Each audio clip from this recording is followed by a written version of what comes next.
All right. Hello, hello. You're listening to the Lemon Drop Sessions, a podcast about food and music and also genre films. I'm Will, and I'm here with Leanne Bowes. So, Hey, hey, Will. Leanne, how are you today? Good. How are you doing? Good, good. It's pretty wild. Leanne is joining me over the internet. She is in California right now. I am in Connecticut, which is a state in the USA, close by New York. Leanne Bowes is the touring bassist, vocalist, multi-instrumentalist, singer-songwriter, performer, and my best friend from high school, Leanne Bowes. That is a joke, Leanne. I know you have many friends across the world now. Leanne just toured the world with Demi Lovato as part of her Holy Fuck tour. We've been setting up this interview for a minute, and it's been cool to sort of see what she's been up to, and I'm really pleased she could join us today. Absolutely. um it is pretty wild because I did kind of know Leanne as a teenager, and it is there's really something to it, I mean, getting to have you on this platform and sort of celebrate your success that way. I'm happy we get to do this. Um, and You've done so much in such a short time, it feels like. We won't get to talk about all of it, so I'll just give people kind of the heads up on what I'm thinking. I mean, so Leanne appeared with Demi Lovato on Jimmy Fallon, where the Roots, the classic hip hop band The Roots, have you know made a claim to late night that way. We're going to talk about Leanne's time with Demi Lovato, um, her Leanne's single called White Glove, which she released under the pseudonym, sorry, Bad Ways, and of course the AMA's performance. Leanne, you appeared at the American Music Awards with Dove Cameron, am I right? Yes, that's right. All right, cool, cool, cool. And people, there's a whole bunch more that Leanne has been doing. So uh, it's definitely worth a Google. You can find a lot of different bands that she's toured with or played with or recorded with. Um, and and honestly, we did go to school together growing up, and I really have memories of you literally saying that you wanted to be a touring bassist. So, I mean, and then when I've been sort of researching you for this, um, you put it really simply. You just say hard work pays off. But I mean, you must have had some sort of design. I mean, you said the same thing, you kept saying the same thing, and now here you are, right? I mean, Yeah.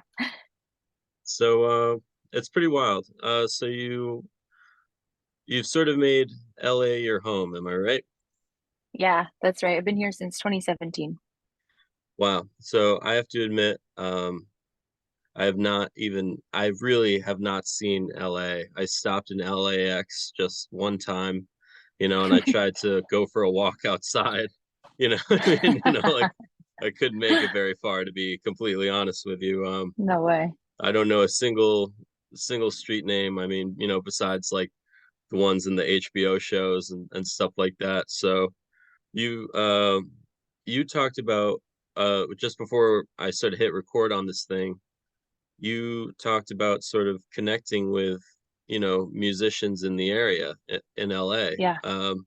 So, you know, um try and tell me about that and let's see if I understand. Yeah. You know. Well, one thing that's interesting, I found, so I'd been through LA quite a bit just touring before I moved here. Um, so, since like 2013, I've been touring pretty regularly, Wow. especially in the US. And so I had been to LA a handful of times, like definitely knew people here, definitely thought I had like a network of people. So when I was moving in 2017, I was like, oh, this is great. Like I already have like a network there. I'll just jump right in. And I did, Hmm. I definitely jumped right in. But I noticed that you really do kind of have to rebuild when you move somewhere new. I think this is for any Right. city.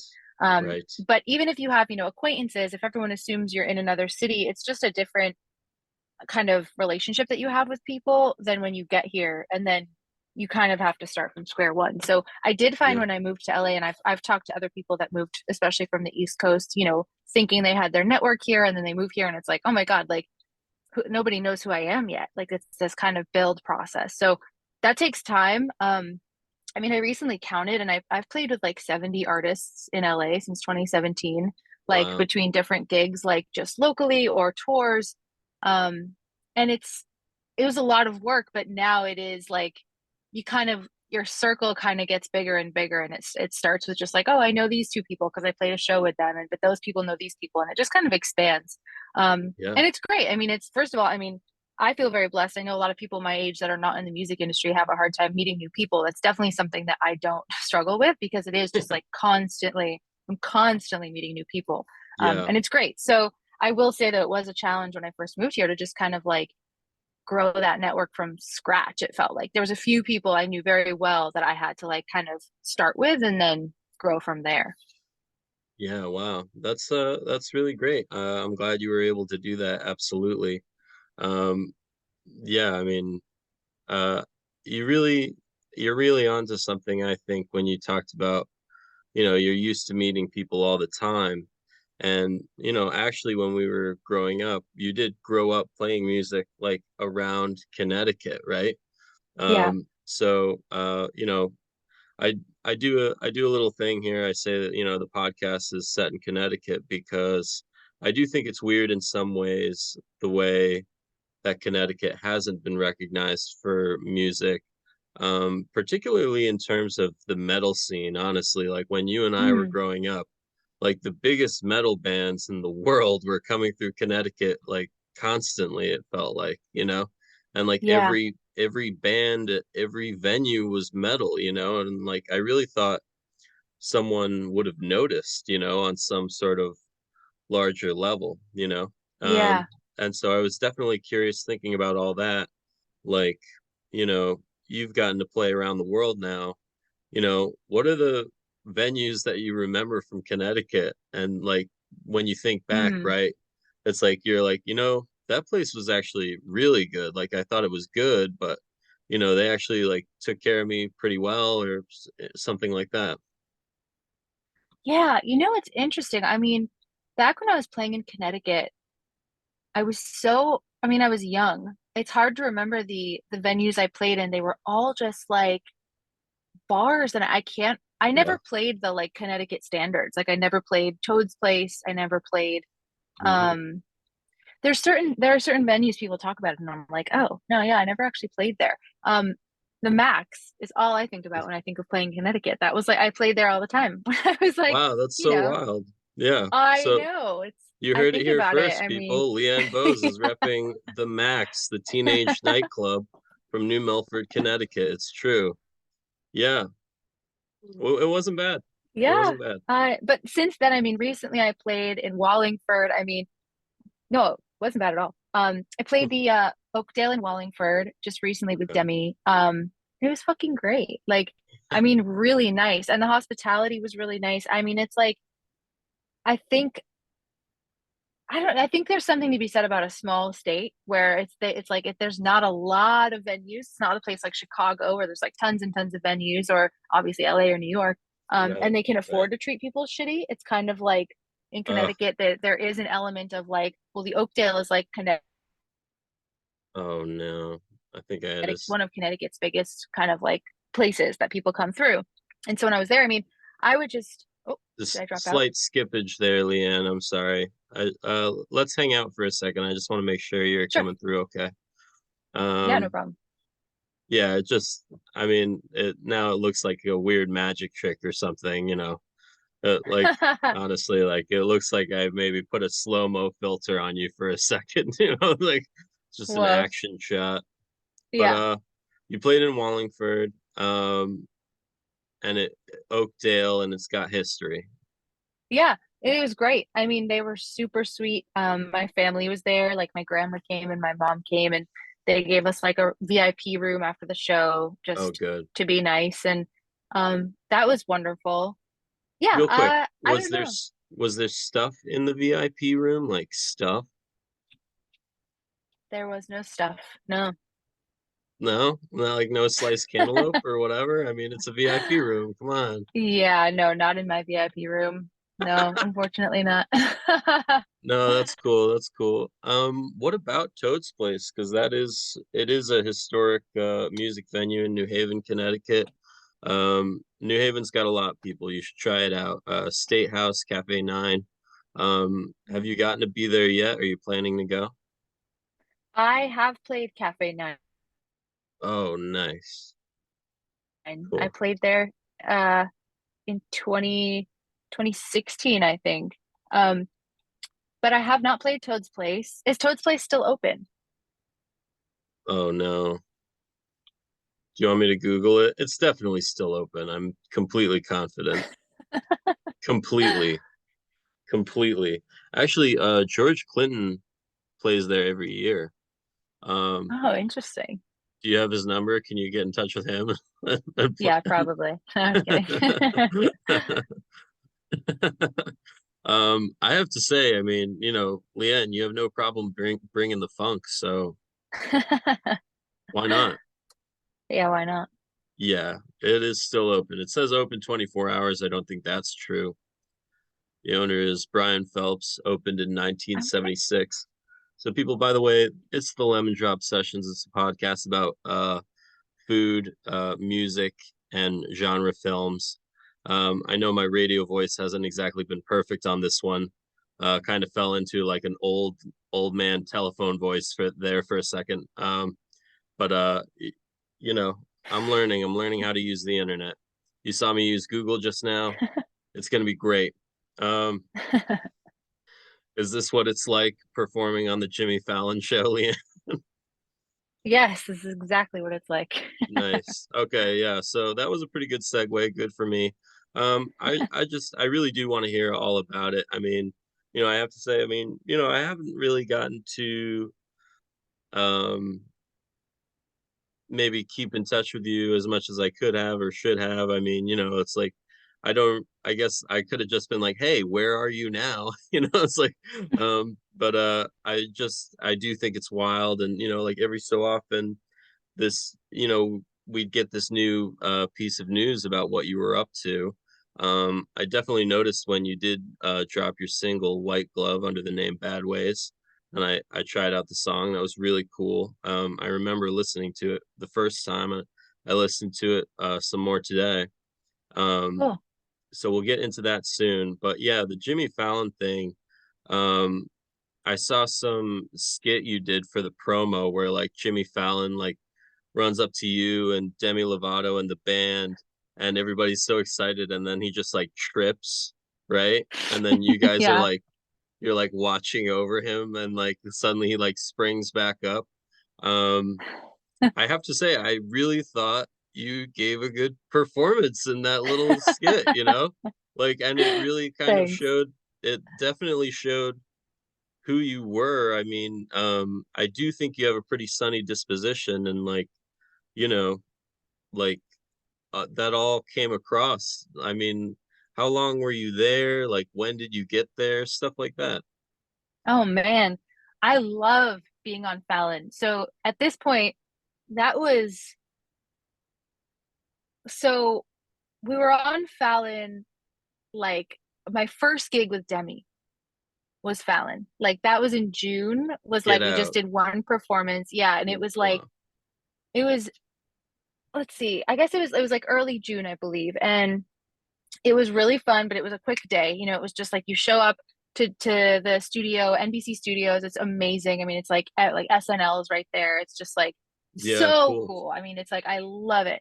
Um, and you show up around 10 a.m. You're sitting around all day. You film around 5, and then you're gone by like 7. Wow. And then it airs, that night. Big secrets of the industry is it's not the TV, like that performance is not live. But Yeah, Then I think people have been clued into that, to be honest. yeah, You know, it's thank like goodness. yeah, Um, so that was in June, and then Demi was asked back to co-host. So that skit that's right. was in a chunk of time where it was we were Demi was there for 3 days basically. It was like she was doing the first night we did a performance, the second night we did a performance, and then Demi was just there co-hosting the third night with different musical acts. So Wow. that was then. And I mean, same thing, you show up at 10. They're all just so, I mean, I always find with TV, anything I've ever done with TV is it's Mhm. such a well-oiled machine. It's just like everybody's got their job, everybody's in a good mood, everybody is just like on their shit in this way that's like I do not see in other industries. It's like everything's like timed really well. I love Yes. punctuality. I love when things are just running the way they're supposed to run. Yes. And that's exactly how that is live TV. So or even pre-tape TV. And so Yeah. we're there, and Jimmy is so sweet. I mean, he's like so cool. He like Yeah. makes a point to talk to us. Like just Yeah. I mean, even Questlove came out and made a point to talk to us. Like everyone is just I was trying brilliantly to get there. I nice. was trying to get to Yeah. the quest love of it all. I mean, actually, you know, I am a Jimmy Fallon fan. I'll say it. Like I am a Yeah, Jimmy Fallon fan. Like me too. I lived in New York City for a while, and you know, I was actually studying acting with Thomas G. Waits, who is one of the guys who was in The Warriors. He's got a whole crazy story. The original 1970s film The Warriors, directed by Walter Hill, et cetera, et cetera. James Remar is in it, et cetera, et cetera. You know, like I mean, that was a Uh-huh. big movie for me growing up. And we talk about genre films and food. We're gonna get to your restaurant pick and your movie pick in just a moment. I guess I don't have to tell this whole story, but basically, sometimes after acting class with this guy Thomas G. Waits, I would get like the dough, like Jimmy Fallon's ice cream from Oh Ben and yeah. Jerry's. It was just for fun, you know, but it's like it's cool, like kind of like you know talk show history and all that, and then for the roots to come in and be a part of things like that. So basically, um, I was hoping for this. You did meet Questlove. Tell me everything. Yes. Okay. It's actually really cool. So, when you're performing, when you're playing on Fallon, you do your performance. It's to explain the way the stage is set up. It's like you've got the studio audience is there. Right. And then it's basically a threefold kind of stage that they kind of use in different ways. So one part of the fold is Jimmy's desk where he interviews people. So if you're sitting Hmm. in the studio audience, like that's right to your left when you're looking at the stage. And then you've Hmm. got front and center is kind of the like I think they do like if they're getting up and doing something funny, or if Jimmy's just doing like his little monologue at the beginning, it's in the center stage. And that's where the band goes when it's time Right. to perform. And then Oh, there's the roots. The I did roots not know section is kind of that. to Okay. the right. So at any given Right. time, the audience can be seeing like Jimmy over here doing his interview, maybe the band setting up in the middle, and the roots. That would be like everyone's kind of doing stuff at once. Nice. Um, but so while the band is performing, the roots are watching you. So that was like really wild for me. It was like, yeah, there's cool as a studio audience. Yes, Jimmy's watching me, but also like the roots are watching me perform. Like that's crazy. It is. So It really yeah, is. It's like it kind of like because it's been happening for so long. I think it's like it like washes over you how crazy it is that like yeah, that the roots definitely. are always there. They're like you know like they're there. Yeah. um Yeah, it's totally wild. yeah, So once we performed, I mean, we finished up. You get to do a couple takes, which is also a secret of the industry. But you get off stage, and nice. then you're Heard it kind here of just first. yeah, you're off stage. We were kind of, oh, this is actually another funny story. It was that my friend Britt is on drums for this gig, Hmm. and we Hmm. were in our dressing room doing our makeup, and like just like this was our first day at Fallon's. We were nervous. We were like Sure. really getting ready early, doing our eyeliner. And like any woman listening knows when you're doing your eyeliner in the mirror, like you can't look away. You have to be like focusing on doing your eyeliner. And Britt and I were both doing our eyeliner in the Okay, mirror right in the on. dressing room. And we hear someone walk by, and she's like, hey. And we were just like, hi, like literally just like looking in the mirror, like, Right. hi, like didn't look away. And then he's like, hi.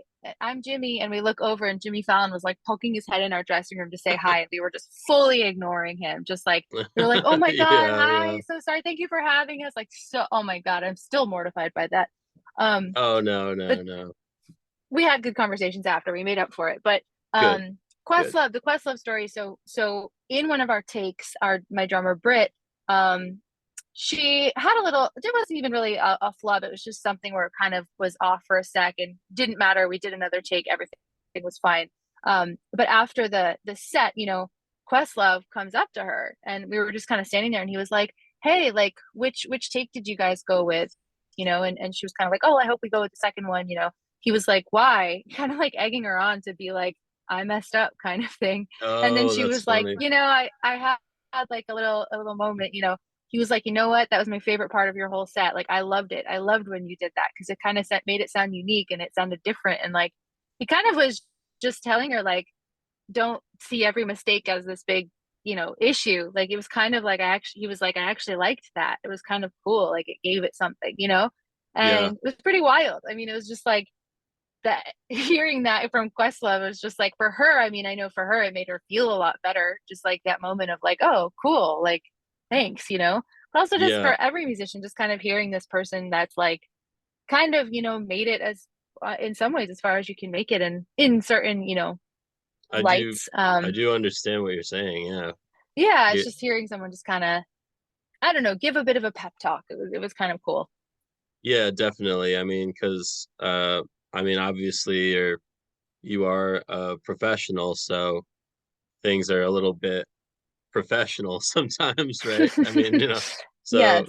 yeah, I kind of I do understand that, and then yeah, and I agree actually. I mean, you know, Questlove, he made a book about food, and you know, I haven't prepared my Questlove notes. I actually like there's something about the roots, like there's such a storied, you know, identity that like I'll listen to like one track and I'll be like, that was amazing, and then I take a break and then I come back and I listen to like one more track from the Roots and I was like, wow, that was pretty good too. It's like I don't there's something about like certain bands or certain movies when like they're just so like large in my mind. It's like I sort of Yeah. like approach them I guess in a strange way, to be honest with you. Like what did you ever like do a sit down and listen to a bunch of Roots albums or anything like No, that? I feel the same way. I feel the Yeah. same way. I consume song by song. Yeah, yeah. Like I watched their music video for a song they have called What They Do, and it's just like really Hmm. iconic and funny and cool, and sort of like a send up in a way as they were sort of like poking fun at rap videos with the music video for What They Do, and then through the Yeah. Jimmy Fallon stuff they do that. What is it like they play with like small instruments or anything like that? Some Do you remember that, like they play with like kazoos or on the Roots on Jimmy Fallon? Oh, I don't know. I Oh hadn't man, seen them do that. it was forever ago maybe. um Sorry, that was a bit of a glitch on my part. I shouldn't have shouldn't have gone so far afield there, maybe. So bear with me just one second. I'm gonna throttle back to my notes real quick. But Yeah, no yeah, worries. that was really wild to see, because like I started looking up your stuff, and like what you were saying, like Questlove told you guys about the fill and stuff like that. It's like um I have to say, you know, so Demi Lovato, it's called the Holy Fuck Tour, and um, I just listened to the album, and there's so much energy in this album. It's just like you can listen to just one of those songs, and like it's like a cup of coffee. You're like up. You're like, let's do this. Whatever it is, Yeah. let's do it. So like actually like you know, knowing that, like there is some preparation to make a talk show, right? Um, Hmm. that being said, like I think, you know, for whatever you guys were dealing with, I thought that performance of 29 was like really good. I mean, like it showcased you really well, it showcased the band really well. You know, it definitely looked like you guys had been there before, you know, like um so I am curious, you know, you've been touring with this whole album for however long. I mean, are you willing to share your favorite songs from the album Holy Fuck? Yeah, absolutely. Oh man, it's really Hmm. hard. I could like talk about why certain ones are my favorite. Um, I I think my favorite song on the album is probably okay, wait. It it's okay. There You can there's deny it so later. I know I'm trying to okay, I think my favorite one is probably Eat Me. It's with Royal and the Serpent. It's the co-write with Royal and the Serpent, who's also incredible. Highly Right. recommend checking Royal out if you haven't. But that song is just so heavy, and the reason I think I would pick it just as my favorite is if I heard it, if I was just out and about living a different life, not on this gig, and I was like out and about and I heard that song, I would be like, holy shit, Siri, what is this song? Hold my phone up. Like this is a Wow. song that is for me, like that's my kind Yeah. of song. Yeah. So, I mean, that song is just great. I mean, and it's just empowering. It's a lot of Demi's story now is kind of coming into her own as far as like, all of her past affecting her up until this point and now being able to just say Right. like, no, fuck all that. This is me. And that song is definitely an anthem around that. And it's awesome. I'm happy for Demi to see that happening. And yeah, it's a great song. It's super heavy. I'm There's happy other for songs in the Demi album too. that yeah. And there's other songs on the album where I'm sort of like, they're just, they're, the content is really incredible. Like the lyrics are incredible, but that song is Yes. just nice and heavy. You know, um I think you're right. The lyrics are actually incredible. You know, it's like Yeah. because I got to listen to the album. Um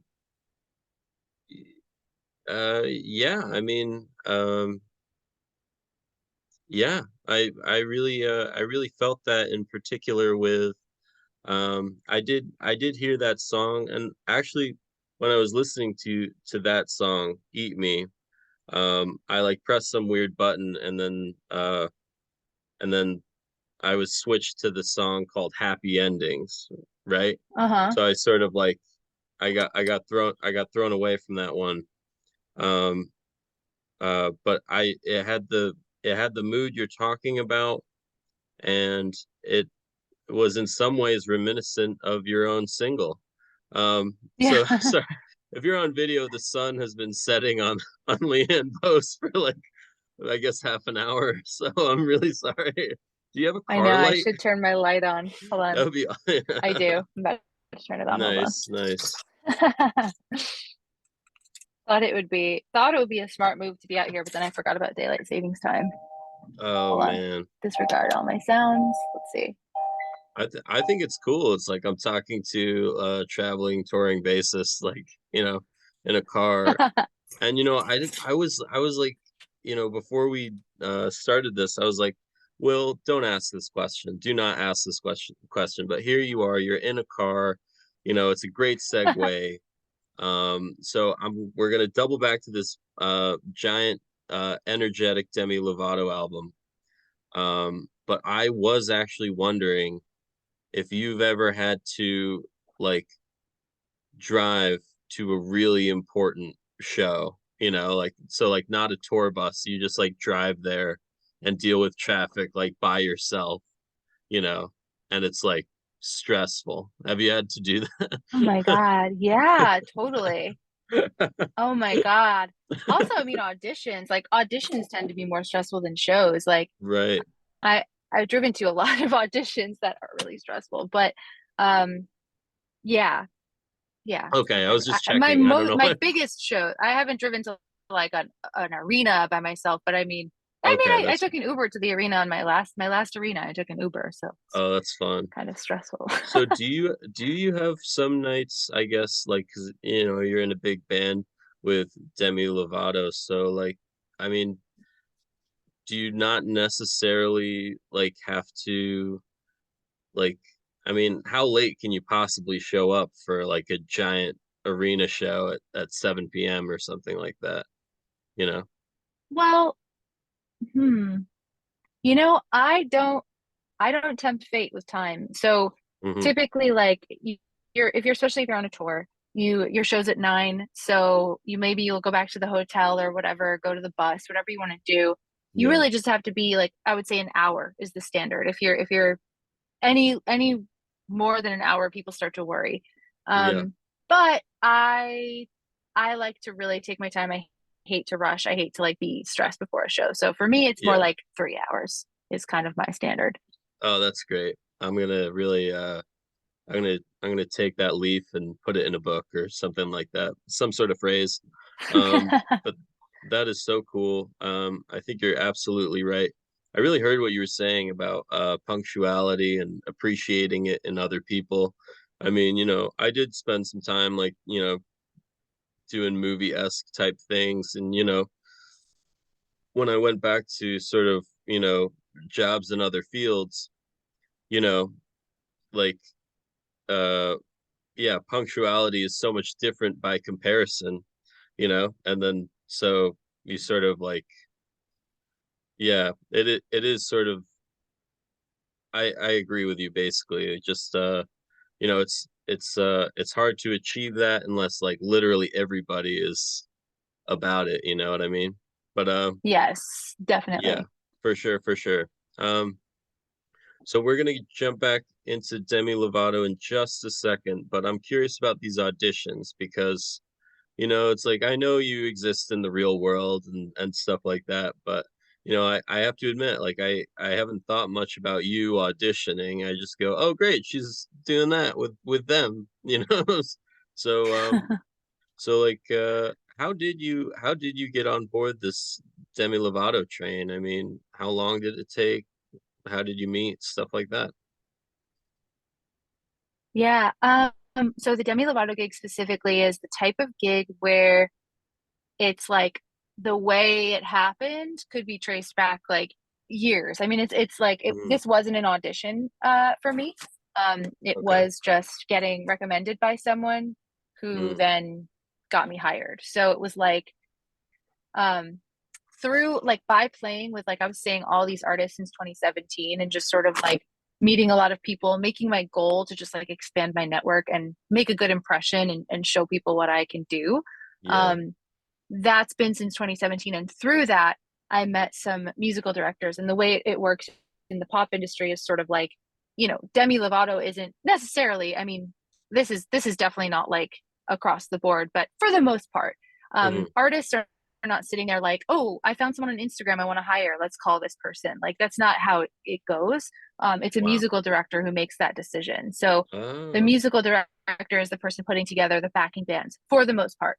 okay. There's obviously exceptions, but Yes. uh, so the musical director Stacy had heard my name from other musical directors, and so he is the one that gave me a call. So I was actually on tour in Europe with Marina when I got this call from Stacy, and he was Wow. basically like, "Hey, we're potentially interested in having you. Are you available?" You kind of just have to start that conversation, Mm, and then yeah, it's kind of a matter of like we're looking at a couple other people, but just checking your availability. And then, a couple days later, it's like, okay, you're who we want. So here's when we start. Show up to the first rehearsal. So I have to oh just learn wow. all the songs and show up to that first rehearsal. So that was not an audition. But I Nice. will say I auditioning is so hard and so important. Like auditioning is like there's a lot of auditions I've done and I didn't get a gig, but Right. I met people that ultimately I got a gig from. It's like a very interesting Yeah. thing. Like I mean, I'm sure this is in any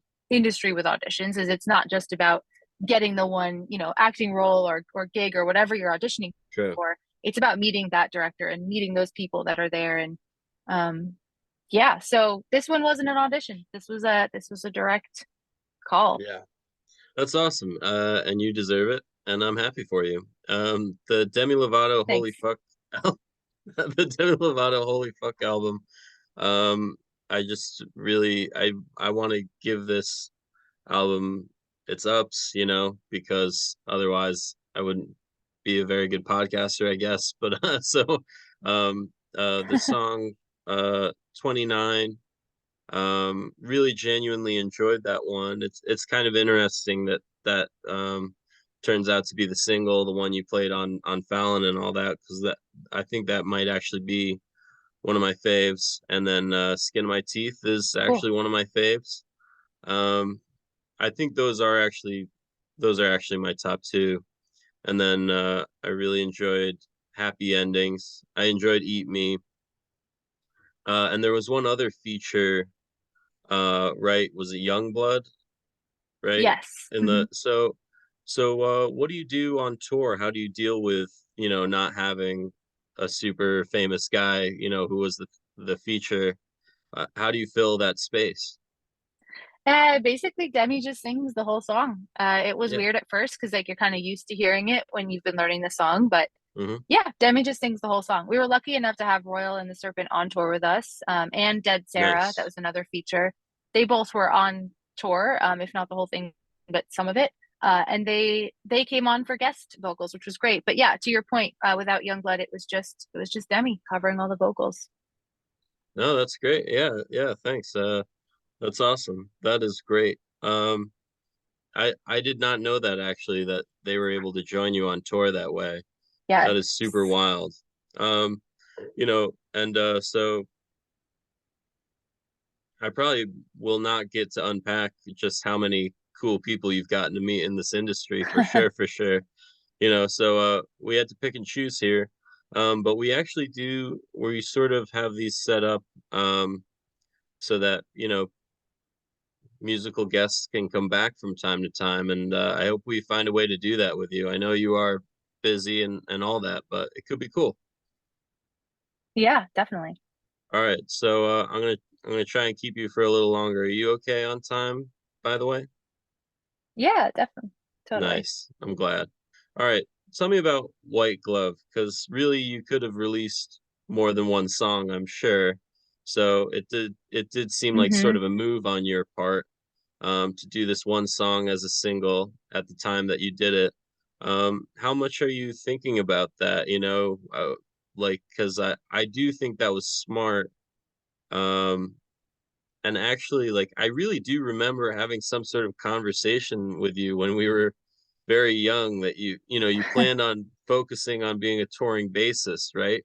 And I was like, Leanne, this is crazy to me. Like, every single other kid from high school wants to put a band together and like release their first album, like just make an entire album of music and release it, and like you have this more Yeah. measured approach, like first of all, you want to show up 3 hours early to a show. I mean, it's gonna blow some minds if they ever like, if they hear it, it's like. And then yeah, how did you really make that decision to just do one song, not three, not two, like one at the time that you Yeah. did?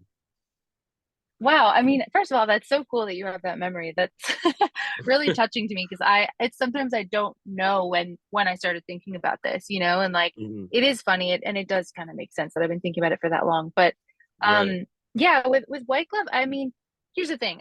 That's exactly right. Is I've always been focusing my energy on being a touring gun. I've never had that bug to like release music all the time. I know Hmm. people we grew up with, people that I've just met through the years that just have this like they songs come in their head, they just itch to release them and they just have to keep putting music out. And I respect Right. it so much. I wouldn't have a job without those people. That's what's amazing. But it's just I've never been Well. that way. Hmm. My thrill from music has always been kind of on the measured side, the more like I love learning songs and playing them perfectly. Like that's where I get my rocks off. It's like, okay, cool. Like I Cool. learned this song in 5 minutes and now I can play it without messing up. Like that's fun to me. That's like a Nice. memory game. It's like, and So true. that's kind of always been kind of the focus. And it's just I've always enjoyed it. It's a matter of like this is my passion. It's just kind of like supporting other musicians and occasionally helping write, in the studio. There's definitely been times where it's like, what should we do here? And I have input.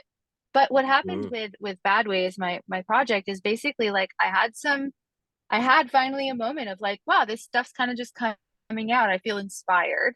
And Hmm. so I wrote a couple of songs. I would say I wrote about five. Um, Cool. and White Glove was one of them.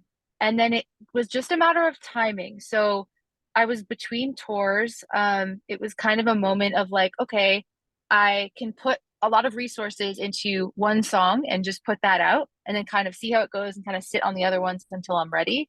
And that's kind of exactly what I did because it is a matter of like, this isn't my main focus. I don't see it being my main focus anytime soon. However, I will say I do have time off after this next week, for the foreseeable future. I mean, couple months potentially. So it's sort of now I am thinking about it. I'm thinking about doing a live show in LA, and just sort of thinking about putting a little bit more into that. But yeah, it's really a matter of like writing music has just never really been the focus. And I think people can say that in the opposite way, where people write music and they're not really interested in playing for other people. So that's just, I don't know, it's just how I'm wired. Yeah, I have to admit I am impressed by um people like that, like I have this Hmm. friend Josh, and I'm honestly thinking of trying to get him on here for an episode because he works as a I don't know what the terms are per restaurant, but he's a chef or a cook or however they like to be at this restaurant. But my buddy Josh, he just has a collection of uh I think it's Les Paul guitars, and Hmm. he just sort of you know, like I think he can really play, but he just has no plans to take it into into the professional realm like you were saying. Hmm. It's like it's true. Some people are able to just go, this is my thing, but it's not part of my working world or something like that. I'm sorry if I interrupted you, by the way. No, yeah, Yeah. no, I mean, that's the thing with, I mean, it's been a really long, another part of sort of my story is just Hmm. that I only within the last year have been able to make this my full-time income source. It's been like, Hmm. I've always been doing this just as hard as I am today, like working just as hard, but with less, like my calendar has been less full. So I've always needed other income. So I was doing Hmm. remote work, I was doing recruiting, like I was doing things to fill in the blanks. And now Yeah. finally, I mean, after years Yeah, of doing this, I was able to just now make it my full-time income source, which is incredible. And it's been a goal for so long. But so my definitely. point is it's not, it is hard. And for a lot of people, it is a leap of faith. I was lucky enough to have remote work. And that was just like, you know, if you are doing something where you're required like in a kitchen or something like that, it is really hard to like make this your full-time job. It's obviously if it was easier, everyone would do it.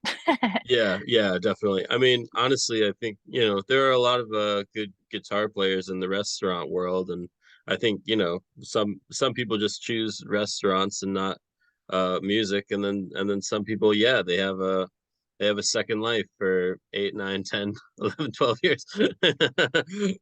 Yeah, absolutely. Yeah, I think exactly. it's super wild. And even that I would notice from time to time. I was like, wow, she's doing that hopscotch of regular job, and then saying, leaving the job pleasantly and then coming back to the same job, that really truly is not easy to do. And I think it's really cool you were able to do that, you know? Yeah. Yeah. Yeah. So, and I do think your sunny disposition plays into that. Although this White Glove song, it's like you say, it's so funny you were talking about Eat Me being the song you really connected with from the Demi Lovato album. And there are similarities between that song and your song White Glove. Um like I wonder what the writing process is like for you, where you just I want to do something grungy and it's gonna be grunge, or or did you just actually you know, words first, music first, you know? Yeah, it was music first for me. So the way I've written all of my songs, which you've only heard one, maybe you'll hear more someday, but all of them Very cool. are bass first. So it's like I've been sitting there with my bass, practicing something else, potentially working on tones. That's something I've really had to figure out in the last couple of years is how to Mhm. dial in my own tones digitally. So Oh wow. yeah, I'd be working on that and just kind of be playing around, and then something would kind of just come out. and then I would start writing. It's basically bass first, drums second, and then I would say vocals third. And so lyrically, yeah, I mean, lyrics come last for me. So that's kind of the process, but bass first, lyrics last. Nice.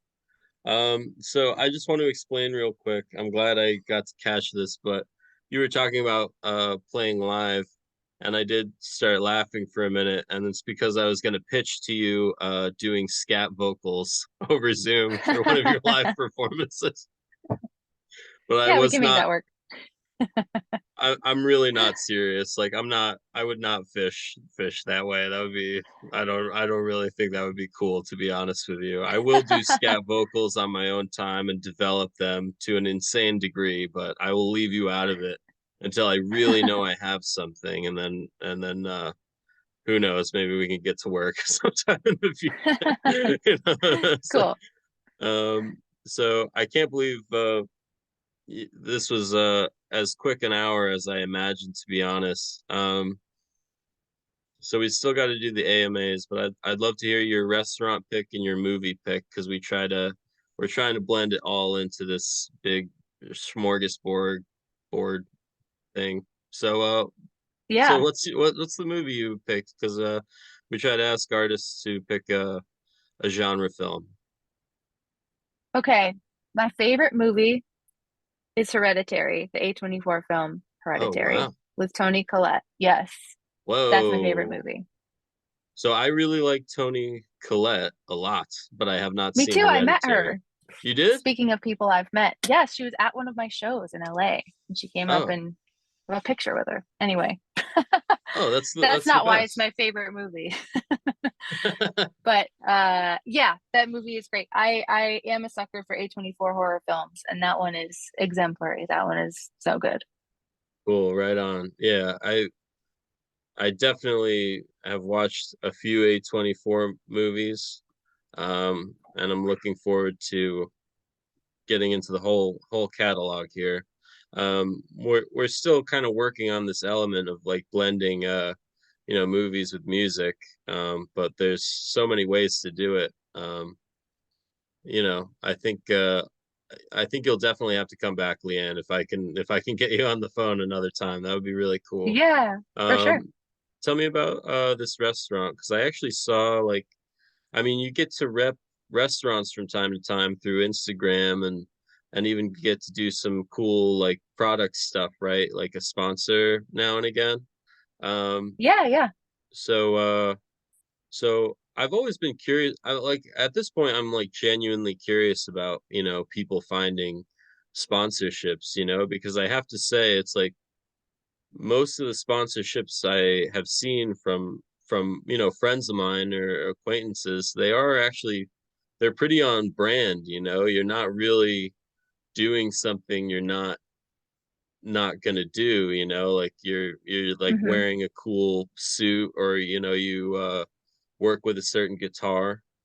Um, so I was curious real quick, let's hear your restaurant and then maybe you could tell me if any restaurants have sponsored you. I don't know if I'm allowed to ask that or something. Like, is Yeah, that yeah. cool? No, I mean none have. I mean, so there are times where they'll send you something, and it's just like, oh, if it's a restaurant I like, I'll post about, the shirt they sent me or something. That's as far as it goes with restaurants, is just that type of thing. Hmm, But my favorite restaurant is Yamashiro in LA. It cool. is a sushi place. It's up Nice. in the Hollywood Hills, and it is like, I mean, food is important to me, but ambiance is probably more important to me. And Yamashiro is just this like huge building, like up on the hill, and it overlooks everything, and it's just beautiful. And the food is Wow. great. It's great sushi. Yeah, Wow. Yamashiro is fantastic. Wow. That's so interesting. Did you know Yamashiro sushi? You know what? I'm actually not gonna pretend to know anything about sushi right now. But I always I it kind of blows my mind that you can actually if you have the time, you can actually make sushi yourself. That can be Mm. like a cooking adventure that you do, or I know it's all raw or whatever, but so you're at Yamashiro, you're looking at the beautiful view. Dragon roll, California roll.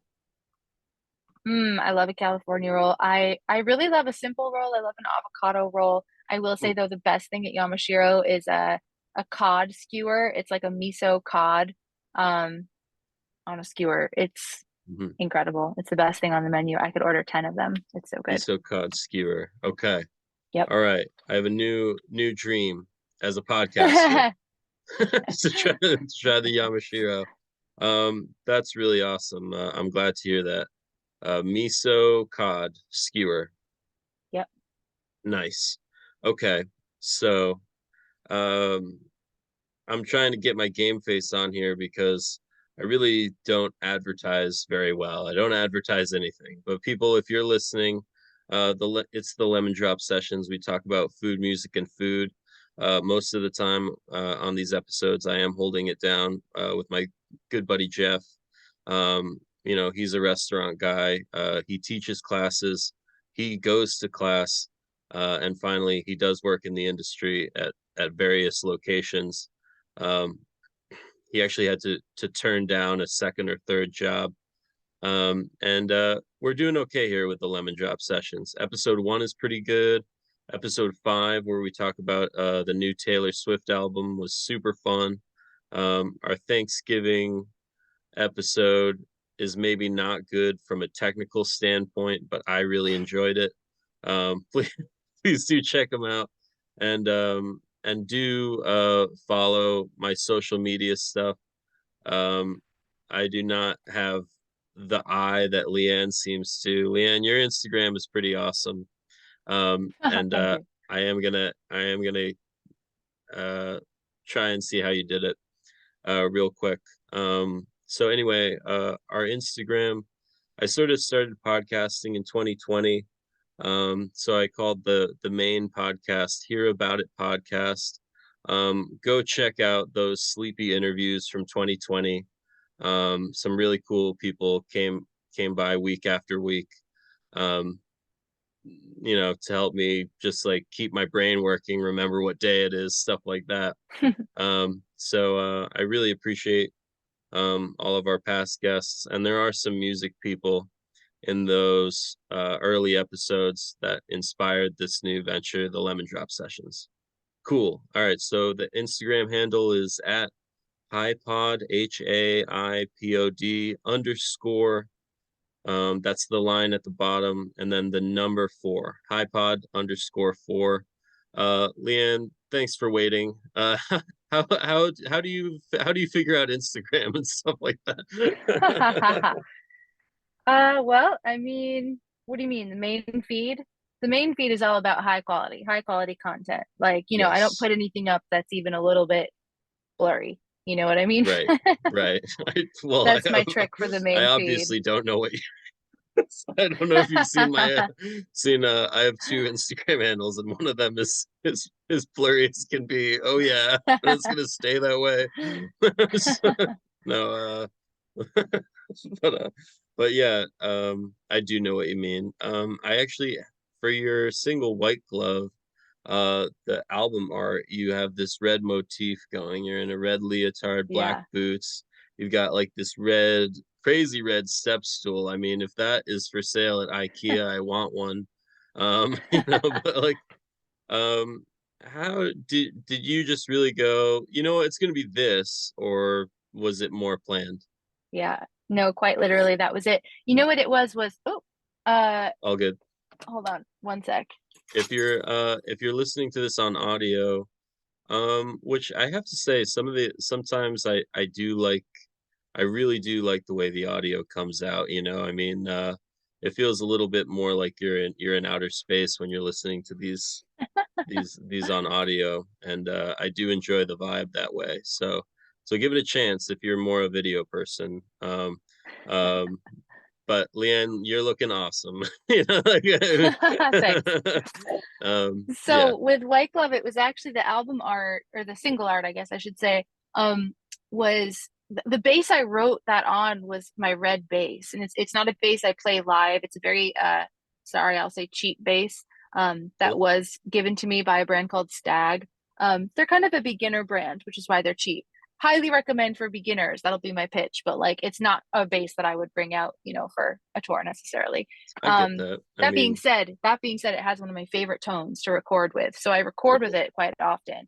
cool. And that song, it just sounds like that bass to me. And so when I was thinking of what I wanted to do for the single cover, I basically just could see the bass and it's just very red. And I was like, I just want to be in red.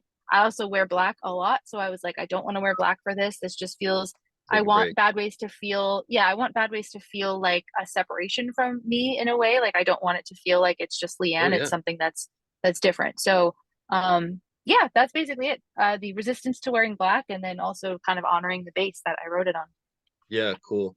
So we might have to hang out a little bit longer, people. I know we're kind of going over the timestamp that normally people click on, but I gotta ask a couple more questions.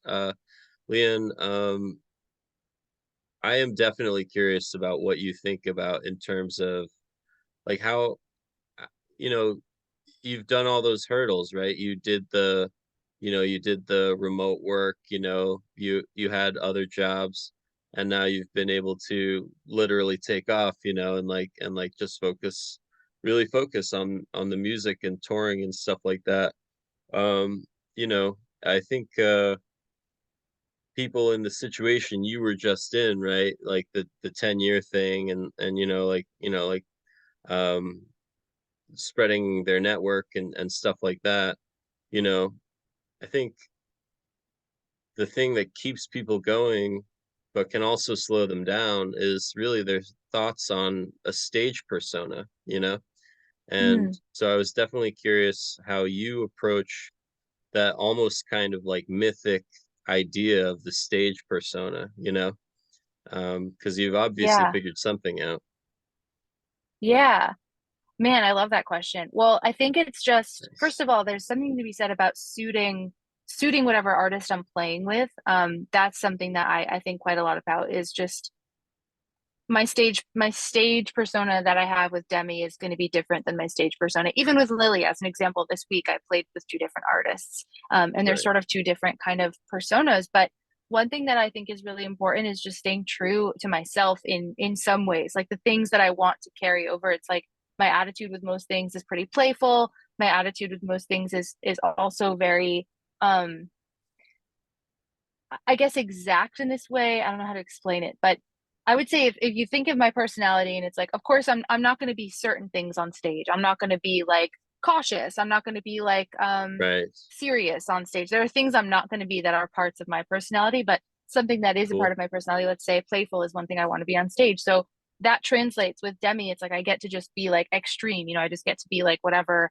I feel like kind of with the music. Yeah. But then the same is true with Lily, whose music is a little bit more folky, a little bit more Lily like Mayola, am I right? Am I yeah. pronouncing that right? All right, cool. Yep. Her music, that's just my example because like I said, I had a show with each of these artists this past week. Well, yeah, That wow. that persona is definitely a little more reined in, but I think if you were to watch both of my performances, it's like, oh yeah, that's like the same persona. So I think it's really playing up the things you love about yourself in an interesting way. It's like you're not going to get on stage and be like, you know, the bummers you feel, the things you feel like are a bummer about yourself. You're only going to be these things that you want to kind of have on display. So there's something to be said Wow. about that. I think it's very Wow. similar concept to like, your Instagram as an example. It's like, the highlight reel they call it. So Mm. you're not gonna necessarily, in standard society put up things that are a total bummer on your Instagram. You're not going to be like, oh fuck, Right. I like, overslept today and I miss going to the gym. You're not going to put that shit. You're going to put And this when yet you did go to the I gym. do think I would read that Instagram for sure, for sure. Just That is an I that interesting element of it. Yeah. But, um yeah, I think your persona, and the same goes for Bad Ways. I think it's just for me, it's like, it's the harder part of myself. It's the part of myself that's like kind of fearless is Bad Ways. So I think, yeah, nice. I think that's what it comes down to is stage personas is like kind of finding the things that you want to put on display and then putting those things on display. All right, you just dropped the, I guess, I am trying to think more about the internet, to be honest. You know, like, and you know, it's probably warping my brain as we speak. But you did drop the word fearless, and that did I it does sort of make me think of you playing at the AMAs, right? It's you know, so what I'm trying to say is I was about to call fearless a keyword, and then I thought to myself, what is happening to me? Like, what is happening to me? Why is this happening to me? So like um you were I saw a quick clip. I wish I you know, like the AMAs felt like a big thing, and like finding you, but like I saw you playing and like people were dancing right, like they were dancing right past you. I mean, how many rehearsals was that, or were you like really just like, whoa, these people are dancing right right past me? You know, I was like, you played That with was one Dove Cameron, rehearsal. sorry. Yeah, that was one rehearsal. So the dancers, I think, had two or three rehearsals. I was Hmm. there for one. So I was there for like kind of the last dance rehearsal. So yeah, I showed up for rehearsal and I mean, I love dancers. Whenever I've had a gig where there's dancing, it's like some of my favorite times because you get to, first Yeah, of all, just see. I mean, I love dancers. It's like getting to watch totally. people move. I assume people can see me if people are not musicians and they look at me and they're just like, how do you do that? I'm assuming that happens sometimes, hopefully, when people see what I do. When I Oh look at yeah, dancers, it's like, how do you do that? I don't understand how you can like have one day to like figure out and like everyone like down to like fingers, people are just moving in the same exact way. And this thing that's just like your brain is like consciously knowing exactly where to move each part of your body. oh Like yeah. it's like, dancing's fun, dancing's cool, but there's an element of that professional dancing where it's like each girl's hair flip is like at the same time in a way that's just like you're not only thinking about your feet and your hips and your legs and your arms, but you're thinking But about the your hair hair and flip, your hands yeah. and it's just it's like all these things. It's incredible to me. So I love performing with dancers. So yeah, rehearsal one, I got to see their whole performance and I was like, holy crap, this is gonna be good. And then we did like a camera blocking rehearsal at the AMAs the day before, and then yeah, then it was the Wow. performance. Super cool, super cool. I mean, that was I really liked, yeah, speaking of stage presence and things like that, you had this sort of awareness that was like available to see like in the American Music Awards performance. Cool. Um, you know, that was very cool. Yeah, definitely. I'm glad you got to do that. I'm really glad. Yeah, like I mean, how what happened there? They just called you, or what happened there? Yeah. Wow. Yep. Like I was talking about, one of those musical directors gave me a call for that and asked if I could play stand up, which is something I haven't done in a while, but it is something I'm comfortable with. And Right, stand-up that bass, was, yeah. yeah, that was that. So, um, yeah, it is that it's funny. It's like stage persona wise, it is hard sometimes to like switch into that. Like, I don't know what to technically do in that moment. It's kind of just standing there, but like being aware, like you're saying, kind of being just like present and I don't know. Yeah, Yeah, just kind of like tapping into the mood. that really did come across, I have to say. I mean, maybe I kinda, like, fudged the details in a way I should not have or something like that, but yeah, literally, like, these people were, like, dancing right past you, and you were, like, playing and watching them, you know? Yeah. It was like processing you, processing the event, and it was really neat to see. Um, and so, actually, like, so, man, Leanne, you did great. I'm not going to keep you for too much longer. I do want to mention, because you went into that whole thing about dance. I did interview one dancer and for the Hear About It podcast stuff. And sorry, I started the podcast in 2021, not 2020. I didn't do anything in 2020. Okay, you caught me. But so 2021, I did interview a dancer I met in New York named Ali Block. The recording is very glitchy, but she dances like all over New York, and she's doing really well. So check her out. You know, if you have a ballet company and you're listening to this for some reason, give her a shout. You know, it's worth it. And then I also want to say, I'm trying to develop this podcast about acting and performance. I did a few interviews for it, and my buddy, my friend Jason Coombs, he was just in an SNL video skit with music called Big Boys, and I'm gonna try and get him on for this to talk about making a music video. It does plug into the music world, so that'll be cool. So go check out the Jason Coombs interview. He just appeared on SNL, so he's doing it. He's really doing it. And so uh, that gives me the segue that I need to just say, like, you went into this NBC building to do the Jimmy Fallon stuff and stuff. Like, were you able? You said you saw the SNL stuff, like you saw the set a little bit. How much did you see? Did you get to poke around at all? I don't know how it works. Like, do you? Not much, but I will Yeah. say there was a couple really cool things. In on Jimmy Fallon's floor where he does his show was there's like this Jim Henson area. So in Jimmy Fallon's studio, it Mhm. used to be Jim Henson's studio, I think. I might be getting the details wrong here, but I'll Wow. say just the basics so that anyone can look Jim it up if they want Henson, to. But creator of the Muppets. Right. yes. Yeah. And there's this area right by our guitar tech was like setting up our stuff while we were on stage. And he was in this cool little alcove where they had like all like Jim Henson's people had like painted all these pipes. And they were like Whoa. super wacky and cool looking. And there's like a glass case now. They've kind of memorialized it. Like when they were redoing the studio, doing like, Yeah. updates or whatever, they Yeah. left this little area and it's really cool. Even if you just look up a picture, like you can look up like the Jim Henson like pipes at NBC. It's really cool. So there's That so is much. I cool. mean, there's so much history like that. I didn't get to see SNL, but I did get to see. I one of my biggest goals is playing SNL. So being just around it was like, okay, I'm getting close. It's like my big Yeah. white whale. It's like I can kind of taste it. It's really close.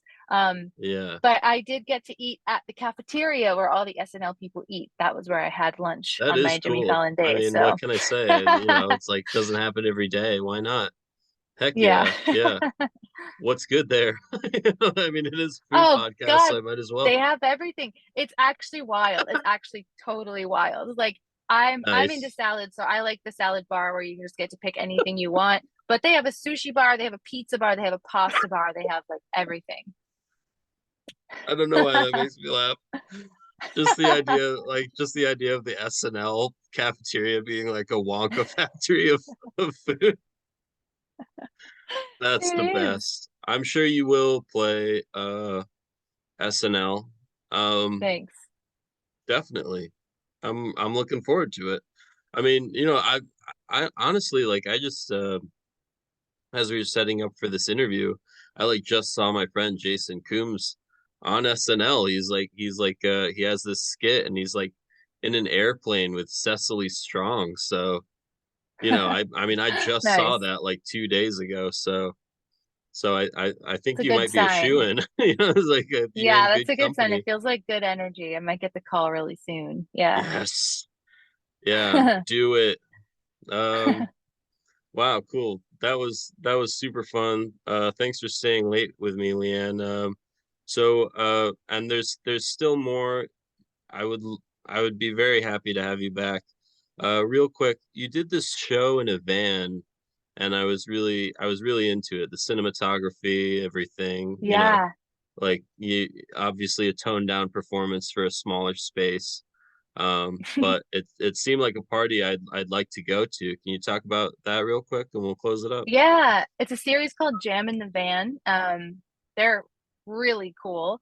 They have different artists there, and that was with Derek Day, who's an artist I love to play with here in LA. He's incredible. He's a guy who I saw perform when I moved to LA, and I was like, holy shit, who is this guy? And then he asked me to play bass for him, like after I was already kind of starstruck. So I was like, oh my God, yes. Yeah, Um, I love playing bass for him. So yeah, he's he been out on does tour. seem He plays pretty with a cool. band.